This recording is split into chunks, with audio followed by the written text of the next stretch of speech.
Hi and welcome back into this channel, and thank you so much for clicking into this video.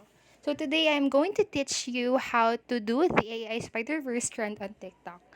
But first, if you're using a device that is different than mine, don't worry because the process is still the same. So the first step that we need to do is to download the app. So open any app store that you have on your device and then search on Photolip on the search bar and then download this app right here. And then after downloading the app, tap the open button, and then you will actually need to sign in, but you can sign in using your Facebook or Google account.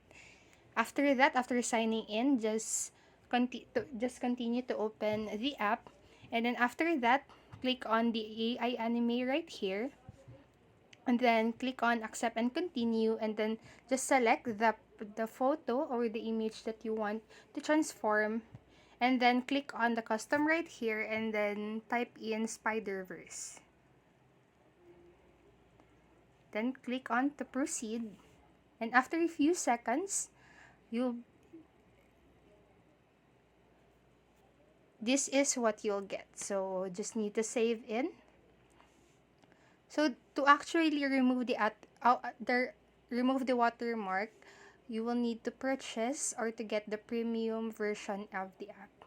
So that is all for this video, and I hope this helped you, and if it did, please make sure to like the video, subscribe to the channel, and turn on the notification bell button so you won't miss a video. Thank you so much for watching and have a great rest of the day. Bye bye.